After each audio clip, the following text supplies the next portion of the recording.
Este es un ejercicio de falso y verdadero que involucra crecimiento, concavidad, máximos y mínimos y puntos de inflexión. Tenemos 8 afirmaciones y vamos a determinar cuáles son verdaderas. Tenemos 4 opciones de respuesta.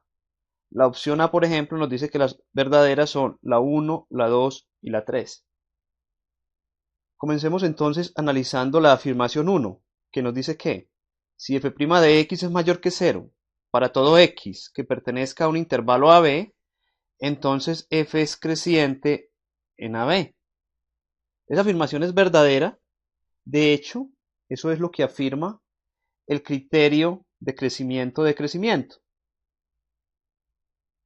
El criterio de crecimiento nos dice que si tenemos un intervalo abierto I y f' de x es mayor que 0 en ese intervalo, entonces f es creciente en ese intervalo I. Y si f' de x es menor que 0 en I, entonces f es decreciente en ese intervalo I. La segunda afirmación nos dice que si f es creciente y derivable en un intervalo AB, entonces f' de x es mayor que 0 para todo x en AB. De hecho, esta afirmación es el recíproco de la afirmación 1, pero esta afirmación es falsa. Que la función sea creciente en un intervalo no necesariamente implica que la derivada sea mayor que 0 en ese intervalo. Y un contraejemplo de esta afirmación nos lo da la función f de x igual a x al cubo, cuya gráfica observamos en este momento. Esta función es creciente en el intervalo desde menos infinito hasta infinito. Sin embargo, su derivada no es mayor que 0 en todos los puntos del intervalo. Aquí en el origen, la recta tangente es horizontal, es decir, la recta tangente es el eje x, por tanto ahí la derivada vale 0. f' de x, como f de x es x3, f' de x es, por la regla de la potencia, bajamos el 3, le restamos 1 al exponente, da 3x2. Y entonces f' en 0 daría 3 por 0 al cuadrado, y por tanto da 0. Entonces la función es creciente desde menos infinito hasta infinito, pero su derivada vale 0 en un punto del intervalo. Entonces que la función sea creciente no implica que su derivada sea mayor que 0 en todo el intervalo, puede ser 0 en algunos puntos del intervalo. Afirmación 3. Si f' de c es igual a 0, entonces f tiene un extremo local en x igual a c. Si f' de c es igual a 0 es porque c es un punto crítico de la función f. Pero si c es un punto crítico, no necesariamente hay un máximo o un mínimo local en ese punto c.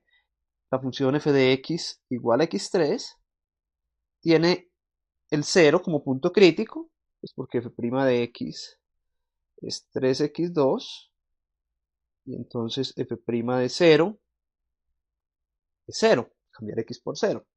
Entonces 0 es un punto crítico, sin embargo, esta función no tiene ni máximo ni mínimo local en c igual a 0. Ahí lo que hay es lo que se denomina un punto de silla. Esta afirmación es falsa. Afirmación 4. Si f2' de x es mayor que 0, para todo x que pertenezca al intervalo AB, entonces f es cóncava hacia arriba en AB. Esta afirmación es verdadera y de hecho lo afirma el criterio de concavidades. El criterio de concavidades nos dice que si la segunda derivada de 2' de x es mayor que 0 en un intervalo I, entonces f es cóncava hacia arriba en ese intervalo I. Y si f2' de x es menor que 0 en un intervalo I, entonces f es cóncava hacia abajo en ese intervalo I. La afirmación 5 nos dice que si f es cóncava hacia arriba y con segunda derivada en un intervalo AB, entonces la segunda derivada, f2' de x es mayor que 0 para todo x en AB. Este es el recíproco de la afirmación 4. Sin embargo, este recíproco es falso. Que la función sea cóncava hacia arriba no necesariamente implica que la segunda derivada sea positiva para todo x en el intervalo. La segunda derivada podría ser 0 en algunos puntos del intervalo. Y el contraejemplo es la función f de x, o un posible contraejemplo es la función f de x igual a x a la 4, cuya gráfica observamos en este momento. La gráfica de x a la 4 tiene cierta similitud con la de x cuadrado. es una función cóncava hacia arriba. Sin embargo, observemos pues que la derivada de esta función f' de x es igual, por la regla de la potencia bajamos el 4, le restamos 1 al exponente y nos da 4x3. La segunda derivada, f2' de x, bajamos el 3 a multiplicar el 4, le restamos 1 al exponente, nos da 12x2. Por tanto, f2' en x igual a 0 sería 12 por 0 al cuadrado, daría 0. Entonces tenemos aquí una función que es cóncava hacia arriba desde menos infinito hasta infinito, la función f de x igual a x a la 4. Y su segunda derivada vale 0 en 0, en un punto del intervalo. Afirmación 6. La función f de x igual a 3x menos 10x4 es cóncava hacia abajo en todo R. Vamos a usar el criterio de concavidades. Calculemos primero pues la primera derivada y luego la segunda derivada de esta función. f' de x es igual a la derivada de 3x, es 3 porque la derivada de x es 1, menos, aquí por la regla de la potencia derivamos este x4, bajamos este 4 a multiplicar al 10 y nos da 40 menos 40, le restamos 1 al exponente y nos queda x3. La segunda derivada, derivamos entonces la primera derivada, la derivada de la constante 3 es 0, y derivemos este x3 por la regla de la potencia, bajamos el 3 a multiplicar al menos 40, nos da menos 120, le restamos 1 al exponente y queda x cuadrado. Entonces observemos que la segunda derivada es negativa para cualquier x que sea diferente de 0, es decir, f2' de x es menor que 0 si x pertenece de menos infinito hasta 0, abierto, unido, desde 0 hasta infinito. En 0, la segunda derivada vale 0. Sin embargo, entonces, como la segunda derivada es menor que 0, desde menos infinito hasta 0 y desde 0 hasta infinito, entonces la función es cóncava hacia abajo en toda la recta real. Esta afirmación es verdadera. Afirmación 7. Si f2' de c es igual a 0, entonces el punto c, f de c es un punto de inflexión de la gráfica de f. Esta afirmación es falsa y de nuevo el contraejemplo es la función f de x igual a x4. La derivada de la función f de x igual a x4, f' de x es 4x3 y f2' de x es 12x2. Y entonces tenemos que la segunda derivada en 0 vale 0, por cambiar x por 0. Pero aquí en 0 esta función no tiene un punto de inflexión porque no hay cambio de concavidad.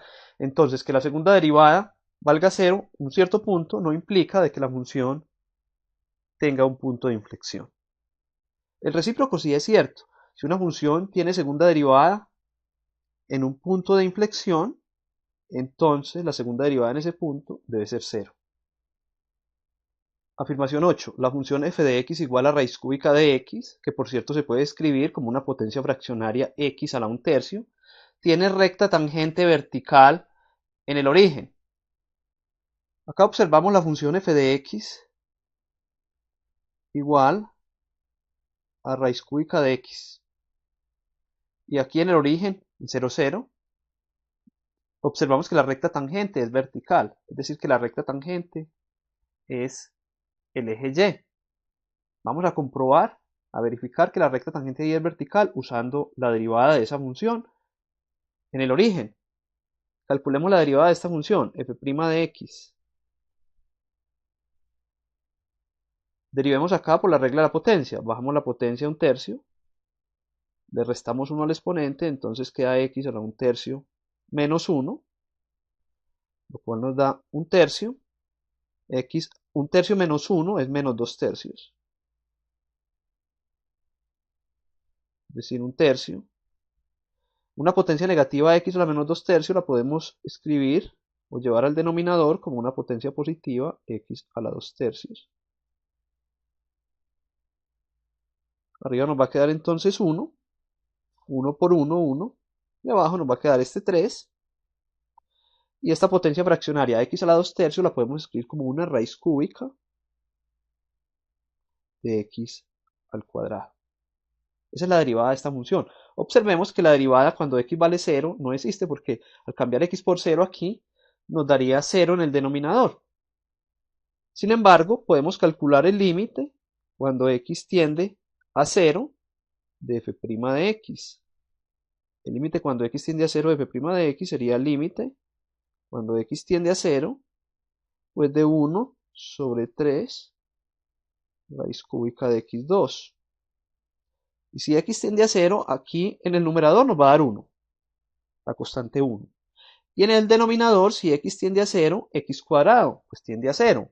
Tiende a 0 tomando valores positivos. Al sacar raíz cúbica, va a tender también a 0, tomando valores positivos.